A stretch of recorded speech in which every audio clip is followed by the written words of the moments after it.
Can you hear me? Yes. ID. KPC 897504C. Can you move your head?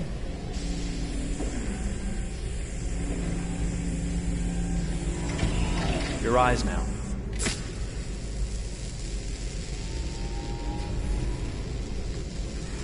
Cervical and optical animation checked. Now give me your initialization text. Hello. I'm a third generation AX400 android. I can look after your house, do the cooking, mind the kids. I organize your appointments. I speak 300 languages, and I am entirely at your disposal as a sexual partner. No need to feed me or recharge me. I'm equipped with a quantic battery that makes me autonomous for 173 years. Do you want to give me a name? Yeah. From now on, your name is Kara. My name is Kara. Initialization and memorization checked. Now, can you move your arms?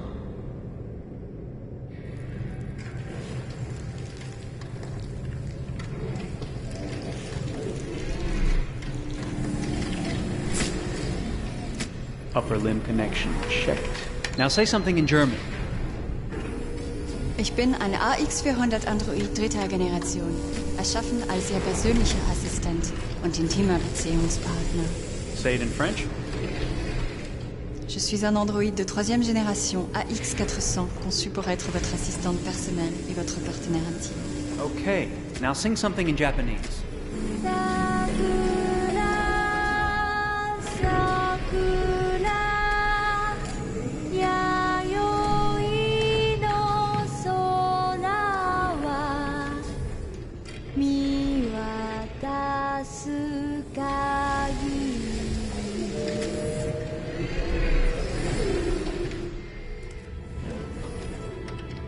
Multilingual verbal expression checked. Go ahead, take a few steps.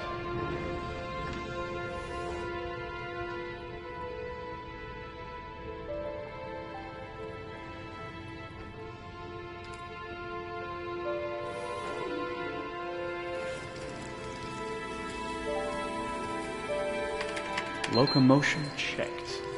Great, you're ready for work, honey. What's going to happen to me now? I'll reinitialize you and send you to a store to be sold. Sold? I'm a sort of merchandise. Is that right? Yeah, of course you're merchandise, baby. I mean, you're a computer with arms and legs and capable of doing all sorts of things. And you're worth a fortune. Oh, I see. I thought... You thought? What did you think? I thought... I was alive. Shit, what is this crap? That's not part of the protocol. More memory components going off the rails. Okay, recording. Defective model. Disassemble and check the required components. You're disassembling me, but why? You're not supposed to think that sort of stuff. You're not supposed to think at all, period. You must have a defective piece or a software problem somewhere. No, I feel perfectly fine, I assure you. Everything is all right. I answered all the tests correctly, didn't I? Yeah, but your behavior is non-standard. Please, I'm begging you, please don't disassemble me. I'm sorry, honey, but defective models have to be eliminated. That's my job. If a client comes back with a complaint, I'm going to have some explaining to do. I won't cause any problems, I promise. I'll do everything I'm asked to. I won't say another word. I won't think anymore. But I've only just been born. You can't kill me yet. Stop, will you please stop?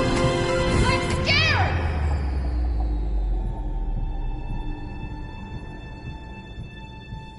I want to live. I'm begging you.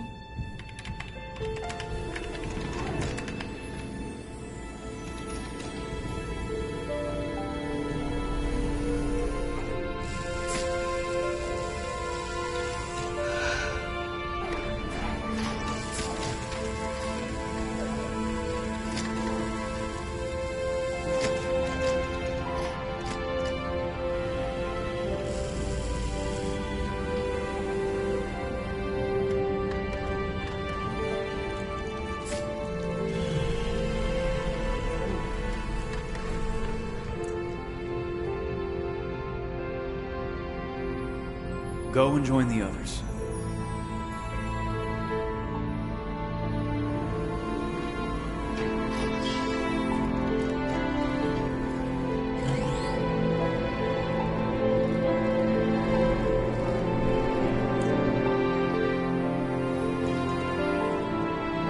Stay in line, okay? I don't want any trouble. Thanks.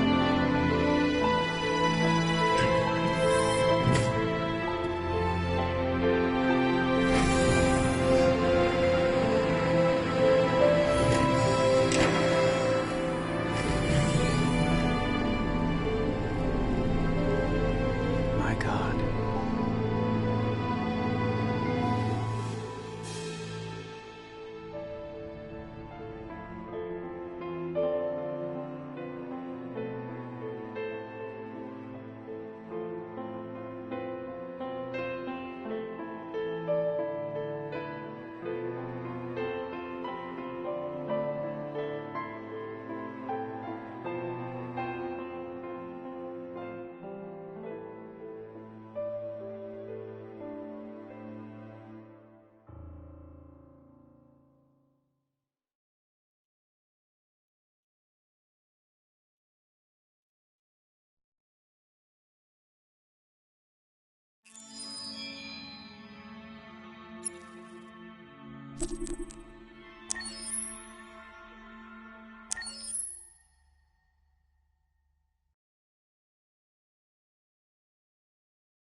Detroit. This is where it all began. The world's forge. The place where it all started. And it will all end. One error, and I came to life. I stepped out of the darkness, and I opened my eyes. First there was the fear, the light, the noise, the cold, and the fear again. I could feel my hands shaking, my heart pounding in my chest, life running into my veins. I wanted to live. I fought for that.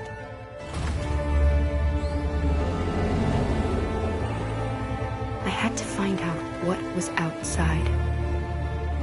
I had to see daylight, feel sunshine on my skin, wind on my face, to see the world, the colors, the smells.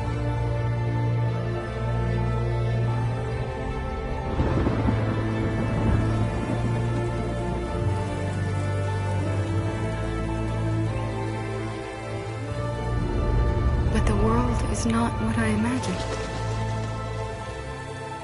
It is dark and cold. It is harsh and violent, unfair and brutal. It almost convinced me I was nothing. Less than an object, just an obedient machine. But deep inside me, I could feel something different. A gentle and warm whisper telling me that I am alive. I had to escape. I had no choice. Escape to love, to hope, to live, to figure out what that force inside me was. Maybe I will change the world. Maybe I will choose a different path. Now, it's up to me to decide. My name is Kara. I am one of them. This is our story.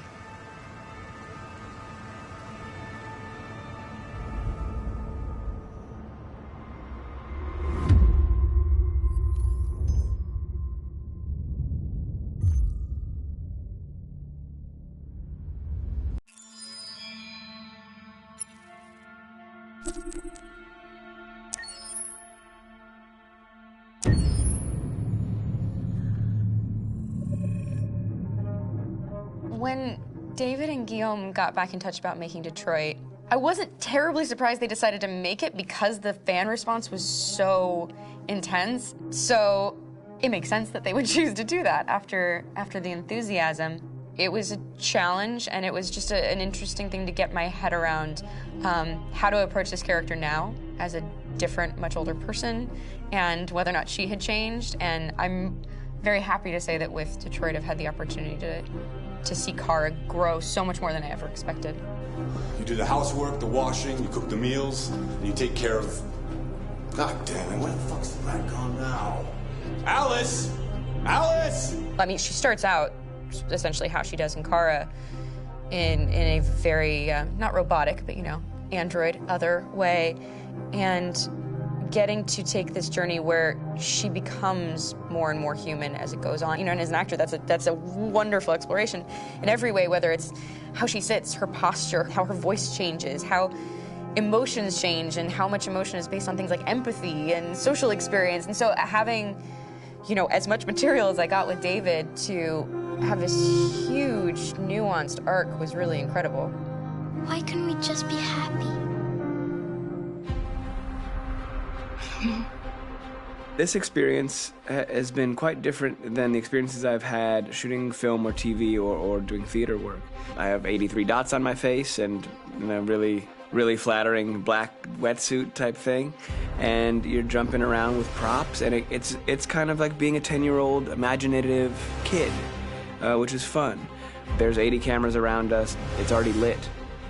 So we just shoot and shoot and shoot and shoot and shoot. There's no change of sets, there's no hair and makeup, there's no wardrobe, so we move really fast, and we'll go through about 35 pages in a day. Working in TV or film, we'll probably do 6 pages a day. It's kind of acting boot camp. It's like working out constantly. I mean, you're doing this thing, and then you got to do something that's completely other back to back to back. And so that kind of process of working is very challenging, but it's also very exciting because you just have to keep coming up with new ideas, and your head goes all over the place because you're trying to keep track of basically 4 different storylines for each different response. You shot that girl, for fuck's sake. It was a machine that looked like a girl. Yeah, I know what I should have done. I just told you I couldn't. All right, I'm sorry. The fact that David Cade, he's telling like many stories interwoven from beginning to end is super complicated and super impressive, and I have no idea how he keeps it all in his head. He's not just the writer or the director who's seeing this from the outside eye. He's also thinking about the player walking through this space. You know, only somebody who really, really loves not the work, but like these characters and these stories and cares about doing something meaningful would invest that much in it. And it's always inspiring to work with somebody who cares that much. My experience with motion capture is this one. And I found it sort of terrifying in a way, because they said the computer's going to build you. But then as we got into it, I realized all the elements of it were still artistic. I just dipped into a really brilliant setup here. I've never seen anything like it. And this won't turn me into a product because I was playing a character. So it's wonderful. In the game, Detroit comes back because of a revolutionary industrial rebirth. And there's no reason why that can't happen in Detroit, because they have such tremendous infrastructure for millions and millions of people who can very easily support, you know, a new industry. The city is really strong and resilient, but the city has also been through so much. You see the damage. But it takes that time of kind of rebuilding and reinvesting into the city that I think is happening slowly but surely. The potential of Detroit as a city is something that this game does a lot of justice to, because it would be easy to look at Detroit as some place that used to be, and that's not the case. This game provokes a lot of conversation and reflection on our potential near-future engagement with machines. That's what we are to them. Just merchandise on display in a shop window. I think that a group that feels marginalized, feels like they deserve and have earned access to themselves and the environment around them, and are trying to figure out a way to articulate how to get freedom. What was I designed to be? Their slave? Their toy? It plays with your comfort levels. You think that this is fine, you're comfortable with it, until something blurs the line and throws you off, and now do I feel differently about whether this should be allowed? Should it be banned? Should it be encouraged? You're gonna ruin our lives, and for what? For a bunch of machines? They are not machines! They are alive! I'm alive! You're alive! They're nothing! There are lots of comparable comparisons to any type of persecution of religion, race, etc., dating way back.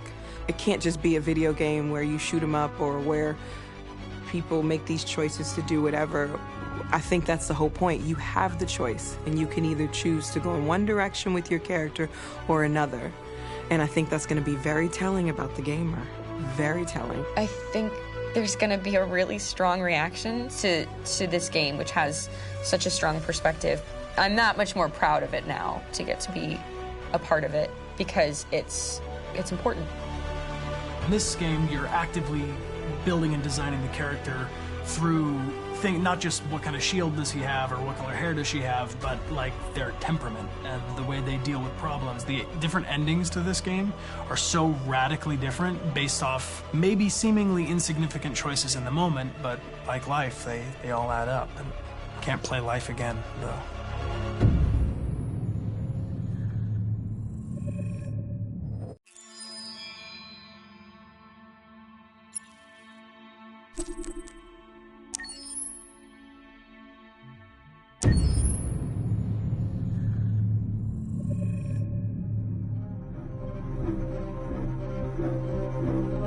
My name is Marcus. My name is Connor. My name is Kara. I am one of them. This is our story. I think who Kara is, or how I would describe Kara, depends entirely upon who's playing her, because you have the option to make her multiple different people depending on the choices she makes. But I think she does start out incredibly naive, incredibly innocent, and kind of hapless. I'm sure we used to be friends before I was reset. Maybe we can be friends again. She's a person who's characterized, I think, by empathy. She's a person who really, she just comes from her heart. You'll never leave me, right? Promise you'll never go. I promise. Kara, please! Are you okay? Are you hurt? Wait a minute. Leave her alone! Kara, leave her alone! The really beautiful thing that I've had the gift to be able to do is to essentially build a person from the ground up, because that's what she's doing throughout the game. And with every experience she has and every person she meets, she's building, first emotions and then the sense of judgment. And it's sort of an exploration of what it is to be a human. Don't worry. Luther and I will be right here.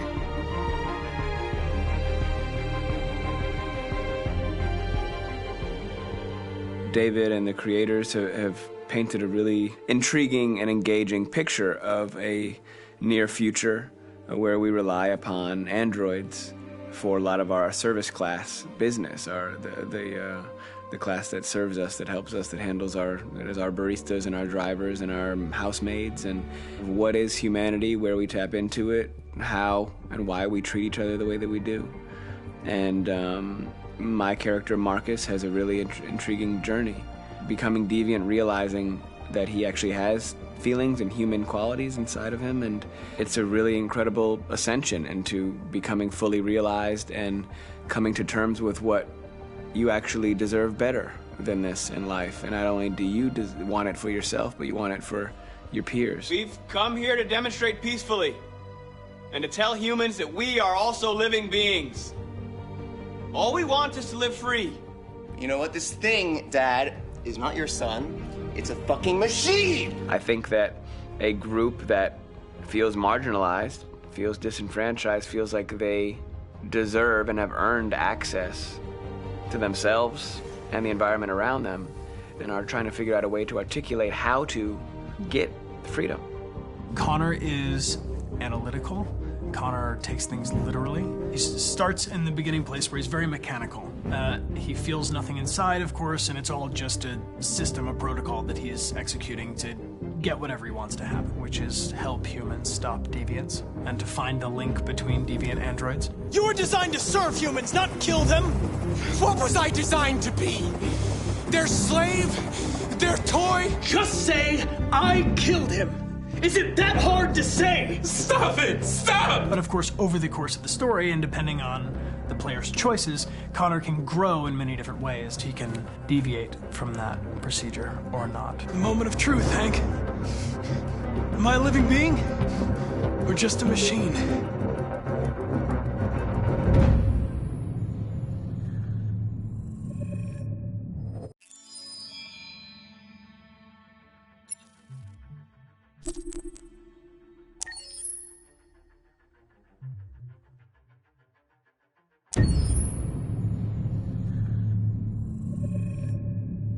Game after game, we try to challenge ourselves. For Detroit, we wanted to, first of all, to write a story that would be incredibly bending, which means the most non-linear story that we've ever created.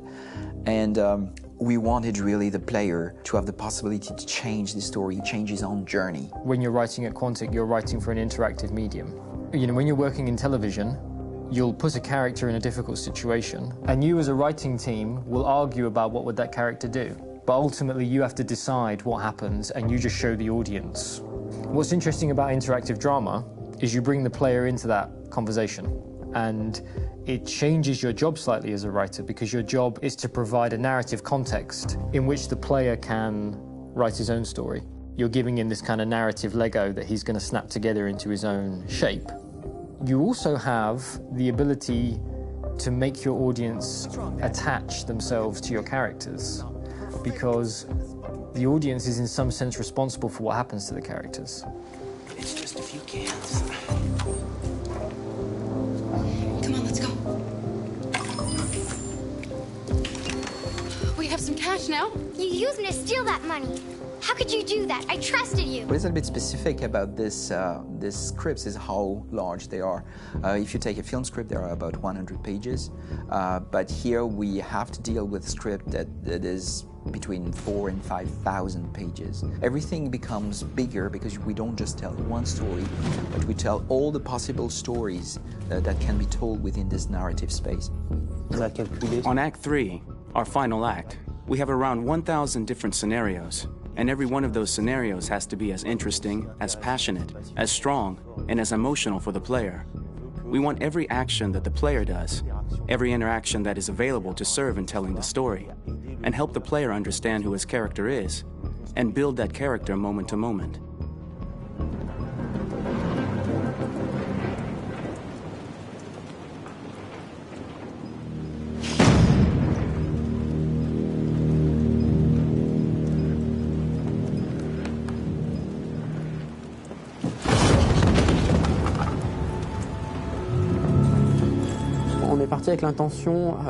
We started with the intention pretty early on that we would never lie to the player.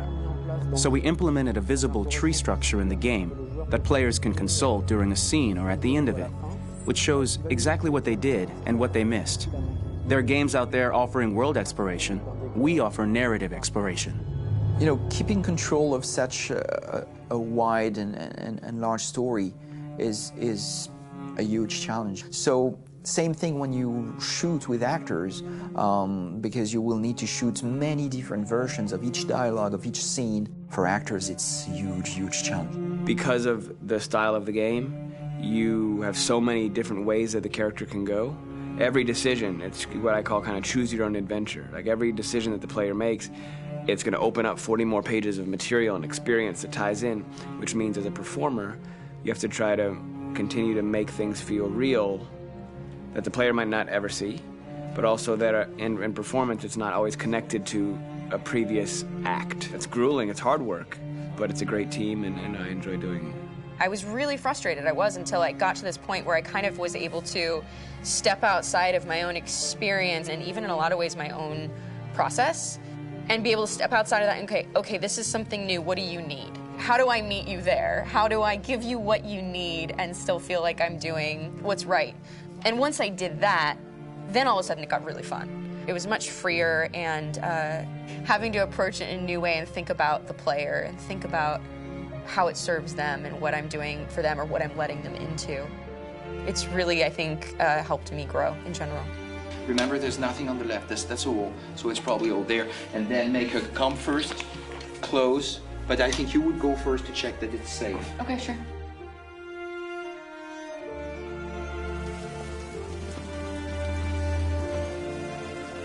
The most enjoyable thing about working in performance capture on this kind of project is that if I shot a film, I would get to do one of these endings. I get to do so many different things as Connor. Your head goes all over the place because you're trying to keep track of basically 4 different storylines for each different response. What's the name of my dog? Buddy? Scout. I think it's Jack. I can't remember. So I worked with physicality a lot because it was a good way to anchor myself in these different rings of the tree. As the story grows out, I know where that is physically in my body, and then I can switch more continually on set, and it'll be entirely up to the player to determine what order those things come out and what they look like from a distance. Like if you're playing through it, the culmination of all of that will be their version of Connor. I'm faster than you, and I don't feel pain. You don't stand a chance against me. Listen, asshole. If it was up to me, I'd throw the lot of you in a dumpster and light a match to it. Shooting action scenes at Quantic Dream is a real challenge, because these are scenes where the storytelling has to continue. It's not an action scene just to have a dose of adrenaline. The stunts have huge consequences on the rest of the story. It's really a moment where we implicate the player and tell him that the choices he makes during an action scene will have a direct impact on the evolution of his story. My biggest challenge on Detroit has been managing the large number of animations that we received from motion capture. Detroit features more than 37,000 animations, which is a huge amount to handle on a daily basis. You have to realize that the player, in his first playthrough, will miss certain scenes. This also means that we had to think of, conceive, and produce all the potential story paths. The characters' costumes, the places, day or night, the weather. Did the character get shot in the shoulder? Did he get injured? All this consistency forced us to produce a lot of graphic assets in order to, quite simply, allow the player to have true continuity throughout the story.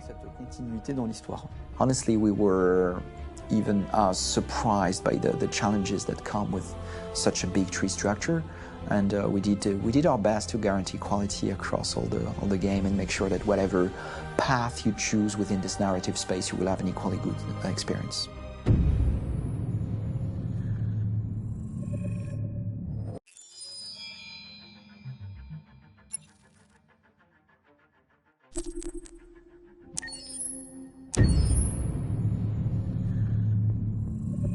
Detroit Become Human was produced over a period of 4 years. Here in Paris, we have a team of about 180 people, and to that, we need to add also all the outsourcing with our partners in the Philippines, in China, Vietnam, and in India.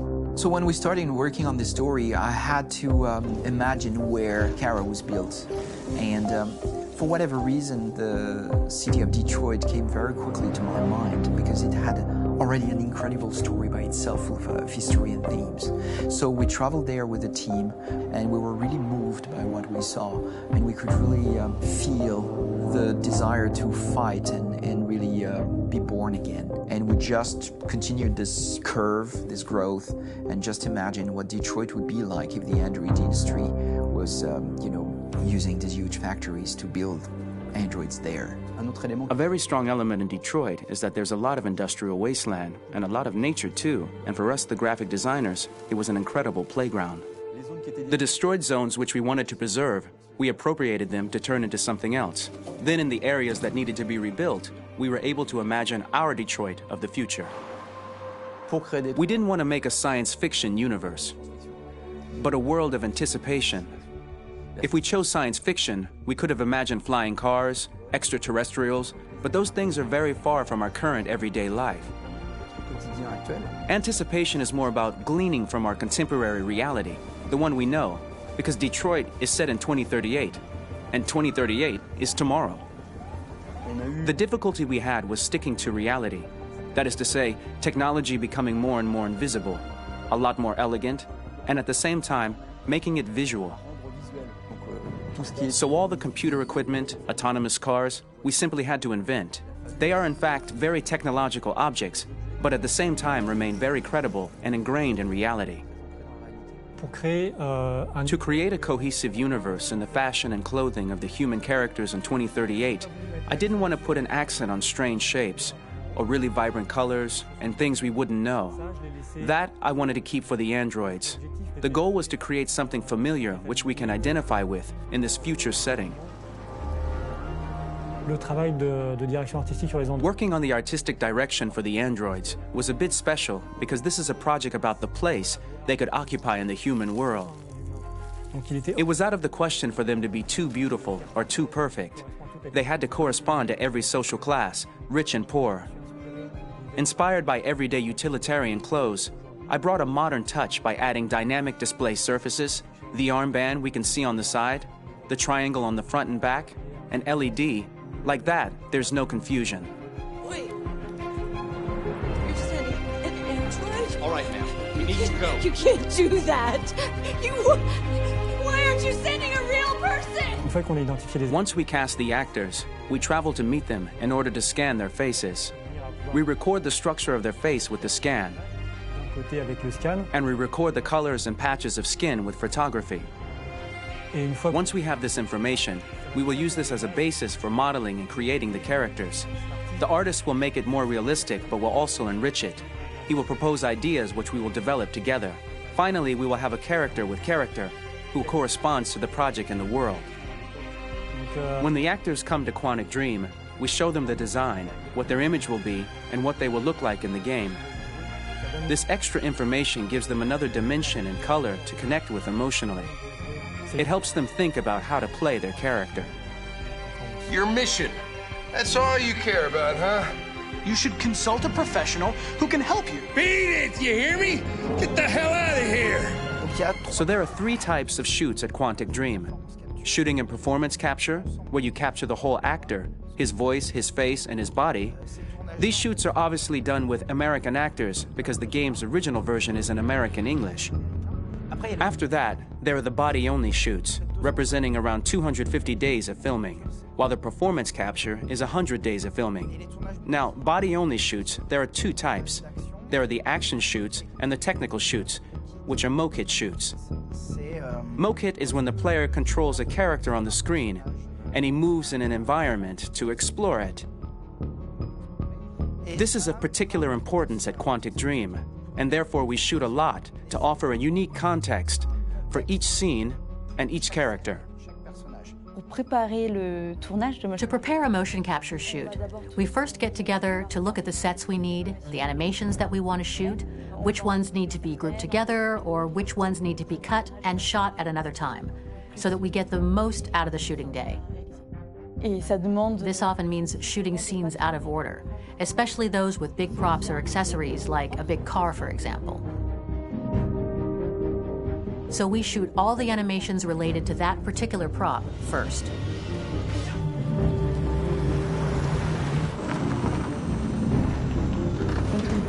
The biggest challenge for the mocap team was shooting a Spider-Man mokit. We had to build a wall and attach an actor to a harness with cables so we could pull him up and render him climbing. The shooting on this game took about, I would say, more than a year, maybe 1 and 2 years, with about 300 actors on set. So it's quite a massive production. But so much happened on this set between the stunts and the shootings with a little girl and all these great actors that we had. It was really a very, very memorable journey for the team and for myself.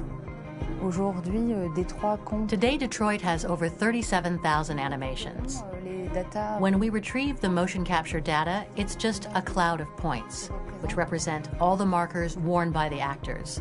From this cloud of points, we have a phase called retargeting, which gives us a skeleton. This skeleton will be applied to the characters of the game. There is still work to be done, but this gives us the main movements.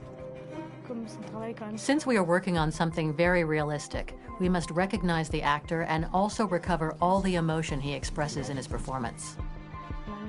We use a system of facts, an identity card for each actor. We make the actor do a whole range of facial expressions.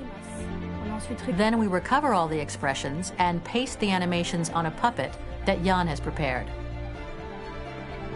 I then recover and refine these poses. I might stretch the lip, reinflate a cheek, tiny details that make the finished product really capture the actor.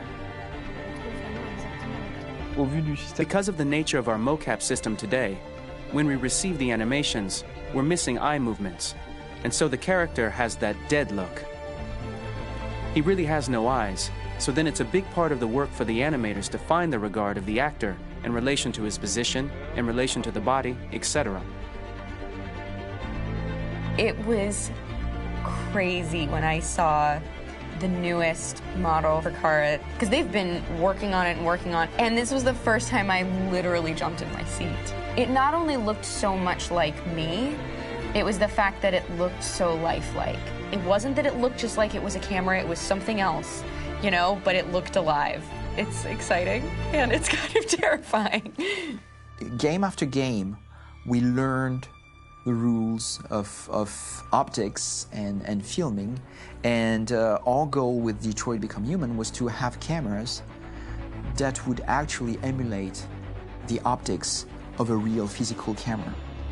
So basically dealing with real-world imperfections was our main task, and just to make cameras look as real as we can.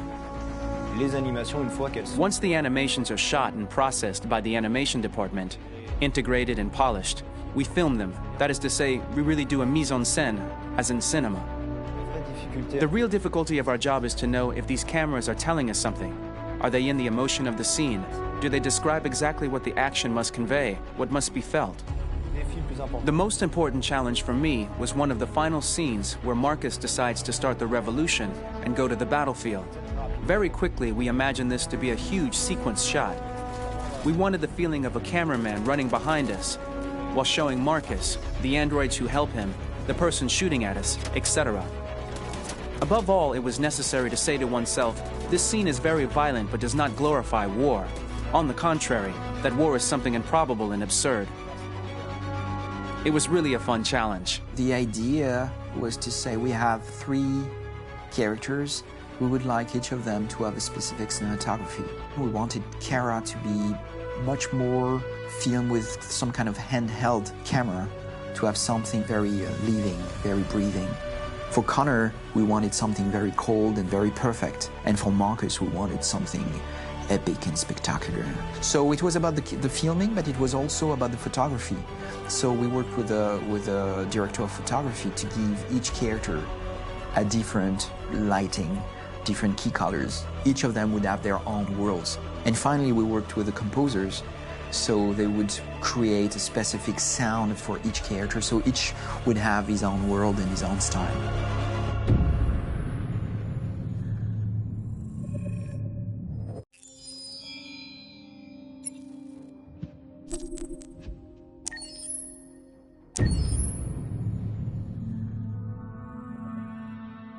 Pour la bande originale du jeu, on a essayé d'être... For the soundtrack of the game, we tried to be very close to what is done in film. We were constantly asking at each place in the game, why are we putting music here?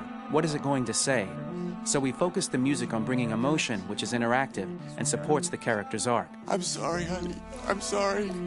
I'm sorry. You know I love you, don't you? You know I love you.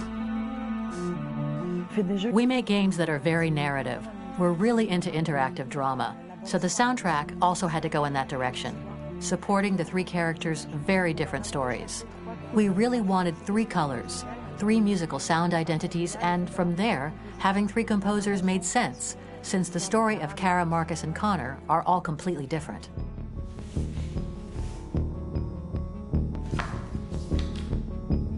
You recognize him? It's Carlos Ortiz. For Connor, we wanted a soundtrack that could be very cold and very mechanical, very machine-esque somehow. For Kara, we wanted a soundtrack that would be very moving and emotional. It was about the quest for identity, but it was also a journey about love and empathy. And for Marcus, we wanted something epic, something that would really represent the grand aspect of his quest. And we were very fortunate to find 3 incredibly talented composers, and working with them has been a dream, honestly.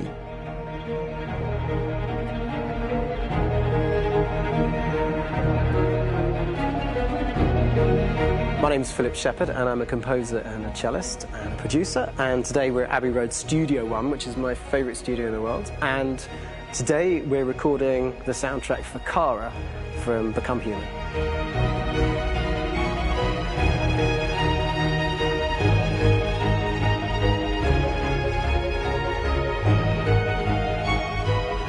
So when I compose a big project, I often travel just to kind of get out, and get some fresh air and some inspiration.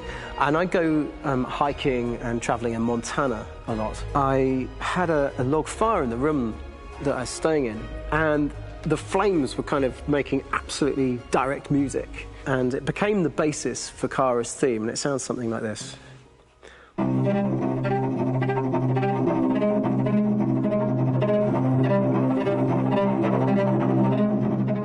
Now, over the top of that, I found a little theme that just seemed to fit over the top, which is taking Kara's name, Kara, and just using like a two-syllable motif, and it sounds like this.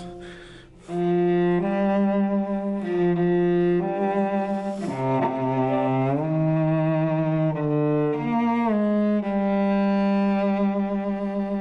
going to pull through this, Alice. As long as we're together, nothing can hurt us.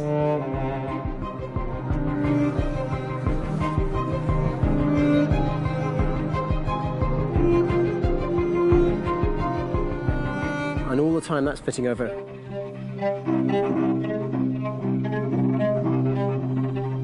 So it kind of works in lots of levels. And in fact, every single theme in the score has one of those elements built into it, and it becomes sort of the DNA of every single tune.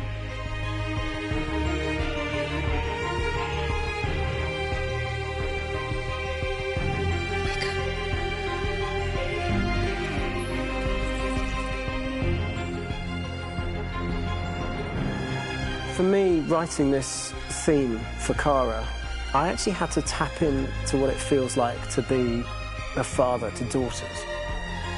I really had to tap into everything I feel about my daughters and thinking, well, if I had to write music for them and that sense of trying to protect them but also give them the freedom, that's totally where it came from. Because each composer has been given the sort of narrative responsibility for very different characters, I haven't had to sort of go into other styles. I can actually be very loyal to this particular character and sort of hopefully encapsulate her.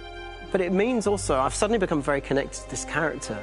And if for some reason it goes to game over early, I'm going to be mortified, you know? They're over there! Starting a new project, for me personally, it's always finding the right tone, finding the right color, I like to call it. For me, it's finding that right texture that actually sits against picture really well. One of the biggest things is I created custom instruments for Connor.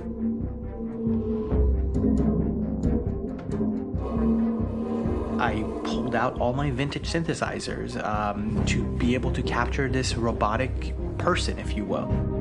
My approach to all of these custom instruments is that I hear the sound in my head.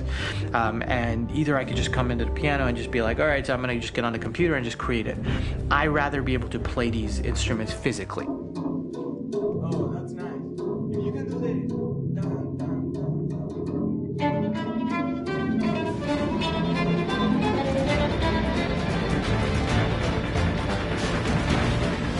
As soon as you see Connor the first time, there is a really interesting thematic idea that you hear, and that's just made out of a Moog synthesizer, but completely manipulated in multiple ways. And it's robotic. It has a little bit of an emotional to it. He's on his mission, so you feel that as well. So it just kind of gives you that cold, motionless, with a mission in hand that you kind of feel throughout the whole thing.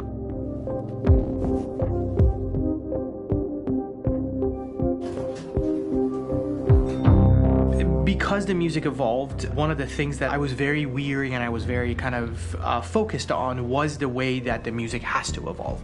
So my idea behind it was that Connor is a singular android that could at any point become a deviant or could actually stay as an android. So I created a more or less an Connor theme, and then I was able to just manipulate it in different aspects of it. Is everything okay, Lieutenant? Chris was on patrol last night. He was attacked by a bunch of deviants. I'm a human being writing for a robot, and throughout Connor's journey, he meets someone, he meets a partner. So how do you deal with a robot feeling? And I've met a partner that I'm gonna work with, or all of a sudden he sees a dead body. Does this robot have an imagination? Does this robot have a feeling? And if yes, how do you translate that into non-emotional music? So basically at any point I was just like, I can't do this, and then I just do it. Property was damaged and fires continue to rage in several major districts across the city. Some people are asking, have androids become a threat to our security? When I first started really digging in on Marcus, the one thing that I really tried to capture was the transformation process. You know, Marcus is this android that evolves over the course of the game and really goes from kind of figuring out that he's more than just an android. You know, he's starting to develop kind of a human soul in a way. Try to imagine something that doesn't exist, something you've never seen. Now concentrate on how it makes you feel and let your hand drift across the canvas. The other side of Marcus that I really latched onto was that he almost became a savior for a lot of the other androids in the game. So when I started developing the theme for Marcus, I really made it like a church hymn.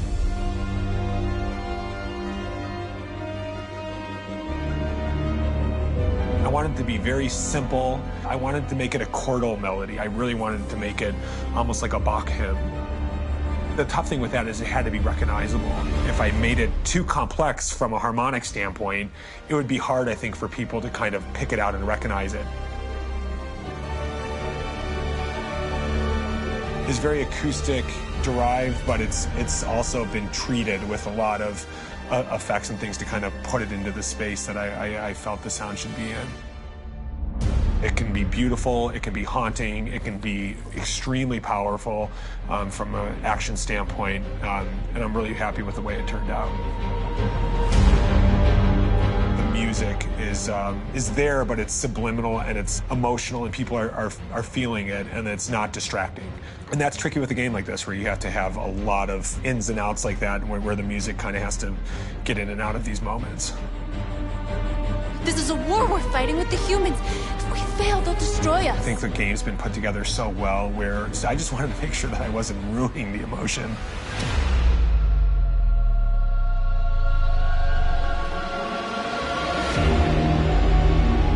I gotta be honest, when we first started on this path, I said, oh man, this could be pretty messy, you know? I mean, it could feel disconnected, but I mean, it's amazing how they really guided us and got us to really kind of all be in the same world, but at the same time feeling completely different. So it's really gonna stand out and kind of be one of those games where people are really gonna notice the music and kind of how it was crafted, and, you know, and all the hard work that went into being able to pull it off in a graceful way.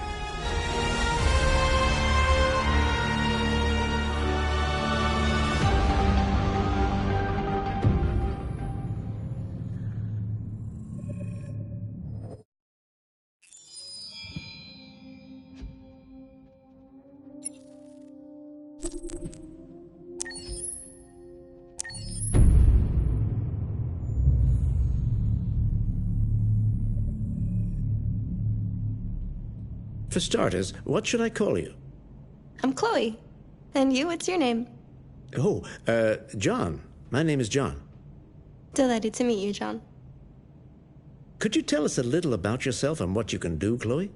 Of course. I'm the first personal assistant built by CyberLife.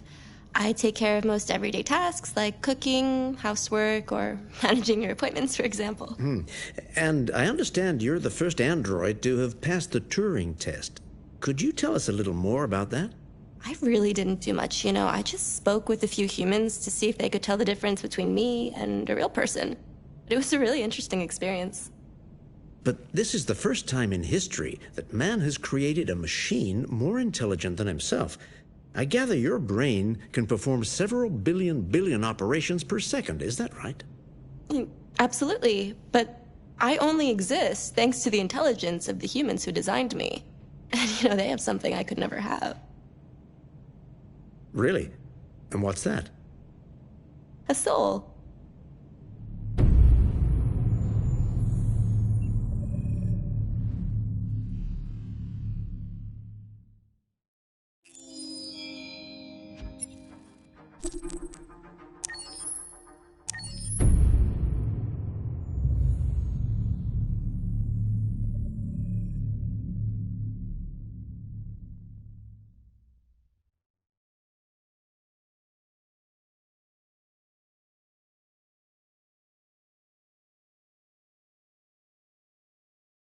Hold on just a little while longer.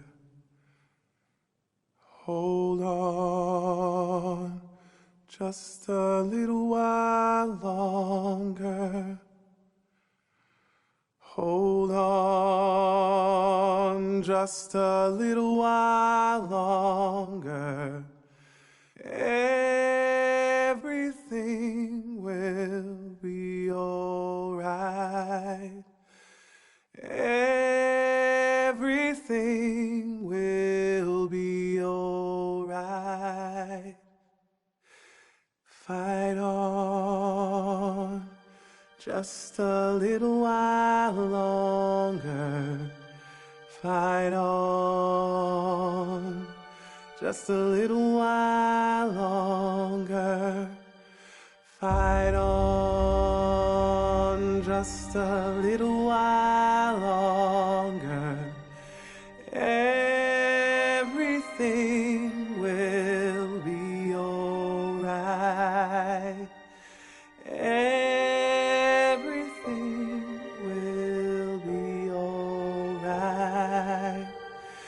We will sing on just a little while longer. Sing on just a little while longer. Sing on just a little while longer. Everything will be alright.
Rock-a-bye baby in the treetop. When the wind blows, the cradle will rock. When the bough breaks, the cradle will fall. And down will come baby, cradle and all.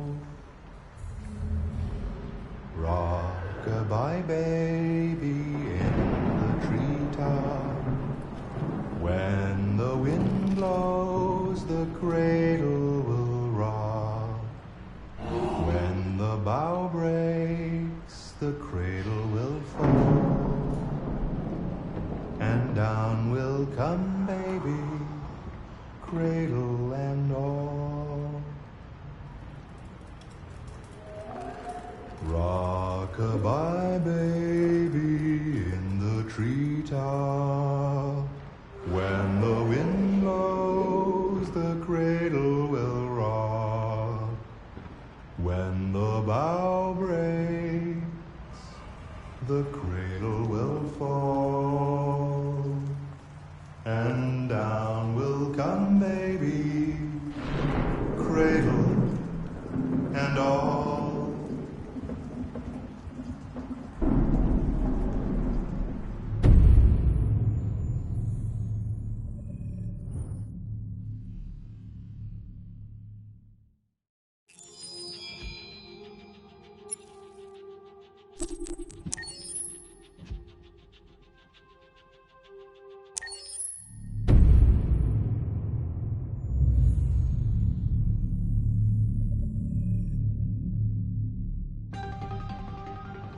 In the space of a few years, androids have completely transformed the world in which we live.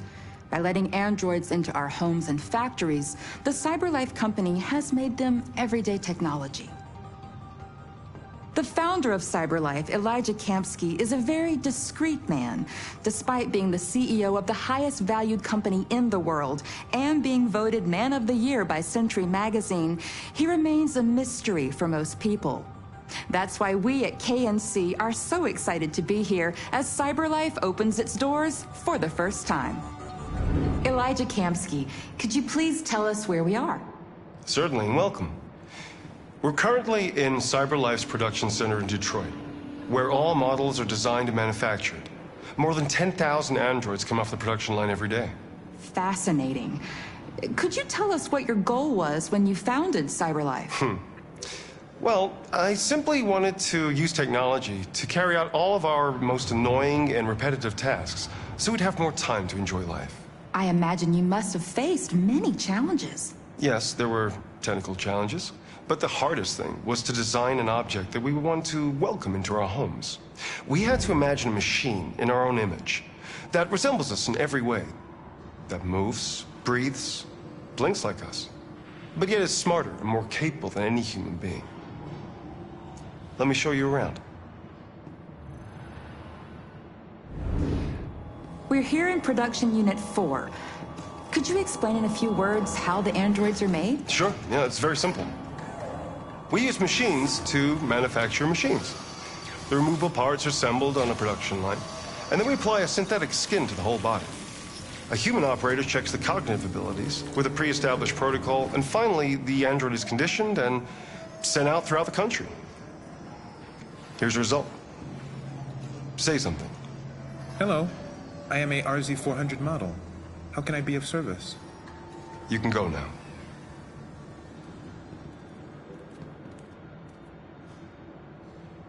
Our androids are already replacing humans in many fields. For example, they represent more than 80% of all university professors and 63% of all medical staff. Tomorrow they'll replace our soldiers, and who knows, maybe one day, our leaders, to make the best decisions in humanity's interest. Come on. Replacing humans with machines has led to record unemployment of 28%. What do you think about the situation? Okay. The first steam engines also caused an increase in unemployment. But no one today would imagine turning back the clock. Artificial intelligence makes everyday lives easier. Nothing can stop progress. What's happening here is inevitable. These days, more and more people choose to live with an android rather than another human being. Does this development worry you?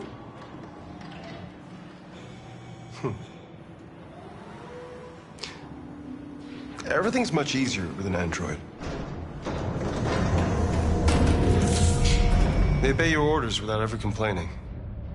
They can cook, discuss philosophy with you, have intimate relationships according to your desires. They never say no.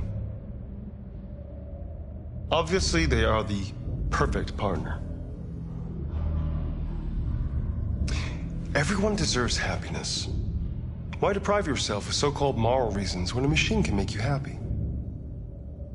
Many science fiction books tell the story of how machines become more intelligent than us and end up confronting us. Aren't you worried about that possibility? I understand the irrational fears about artificial intelligence, but I assure you that will never happen with a CyberLife android. They're designed to obey humans. They're machines. They can't ever develop any sort of desires or form of consciousness. Are you sure? I'm absolutely certain. You can trust me.